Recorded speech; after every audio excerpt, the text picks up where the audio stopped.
Alatreon the Blazing Black Dragon's confirmed date finally happening in Monster Hunter World Iceborne, and of course, whatever the heck this is, I genuinely don't know what it is, but let's go ahead and speculate. Let's get started with all of this information regarding Monster Hunter World Iceborne's upcoming title DLC update.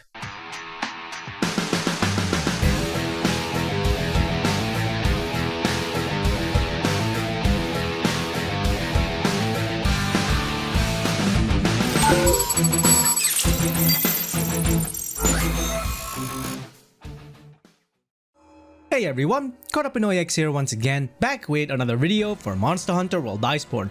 I'm sure many of you have already seen all the videos regarding the upcoming title DLC update for Alatreon the Blazing Black Dragon and the latest teaser trailer that Capcom did for this particular title DLC update. Now what we're going to be doing in this video is first and foremost, we are going to be breaking down what we have seen so far regarding Alatreon the Blazing Black Dragon to get a better understanding as to how this monster is going to fight in comparison to previous Monster Hunter games. Alongside this, we're also gonna speculate as to what this teaser monster is at the very end of the trailer in order to understand what Capcom has planned for us in future regarding this particular teaser monster. Now let's go ahead and get started on Alatreon the Blazing Black Dragon first and foremost. Alright, now I'm sure there are many of you who are veterans of the series who have fought Alatreon to some extent in previous Monster Hunter games. Whether that be back in Monster Hunter Tri or more recently in Monster Hunter Generations Ultimate, if you have fought Alatreon to some aspect, then you would know what this monster is capable of being a black dragon. One of the key things about Alatreon when you fought it is that it rotated between the four elements available in the series: Dragon, Fire, Thunder, and Ice. However, there were some restrictions added to Alatreon in order for players to better understand how this monster fought with the four elements available to it. When you're fighting Alatreon on the ground, it was mostly restricted to Dragon as well as Fire capabilities. However, when it's flying in the air, this is when it utilizes the Thunder as well as Ice capabilities that it has in the series.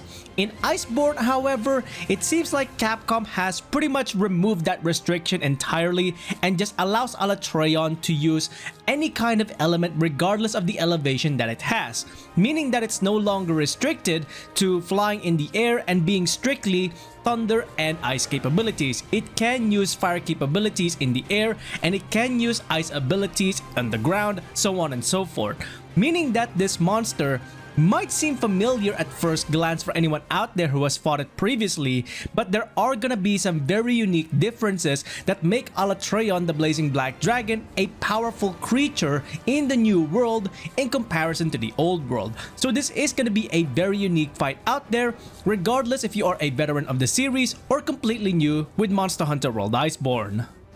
Next up, let's quickly take a look at the monster at the very end of the trailer just to get a better idea as to what it could potentially be. People are saying that this may well be Dioconlos from Freedom Unite, however I don't think it is. And the main reason I say that is because I pretty much observed the entirety of this particular teaser trailer at the very end, and I'm just not seeing any characteristics of a Conlos anywhere. Maybe the eyes might look like a Conlos, but if you take a look at the face of the Conlos and the face on the teaser trailer, they are vastly different. So this is not the Conlos from Freedom Unite, unfortunately. Having said that though, there have been some leaks out there talking about a potential variation of Barioth coming up into Iceborne. Now we only have one variation of Barioth in the mainline games, which is the Sand Barioth, a subspecies of the monster. However, as you can see with this trailer, they are not focusing on sand in any way, shape or form, so this is not the Sand Barioth. So what kind of Barioth are we looking into? We actually have to go all the way to the mobile games and take a look at Monster Hunter Explore. In Monster Hunter Explore, there is a unique group of monsters known as the Special Species. In the Special Species category, there is a Barioth variant known as the Frozen Barioth. So this creature may well be the Frozen Barioth from a mobile game, and Capcom are now taking it into the mainline series.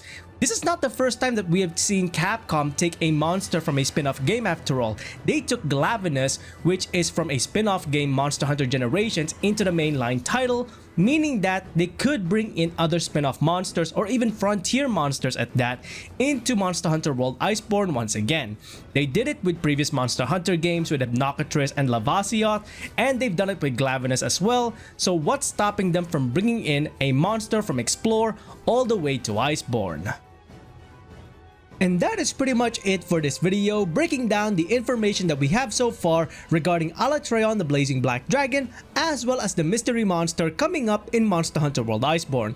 Capcom does have a scheduled developer's diary coming up this Friday, and I will be covering that developer's diary as well so that I can share with you my personal thoughts and opinion on all of the content coming up in Monster Hunter World Iceborne around next week. Now with all of that being said, if you enjoyed these videos, please consider leaving a like on the video itself and subscribing to the channel, as well as hitting that bell icon so you can go ahead and catch up on any future Monster Hunter content that I might be doing or any other games that I might be playing in future. Until then, I hope you enjoyed this video. Thanks ever so much for watching, and I'll see you next time. Onward and upward.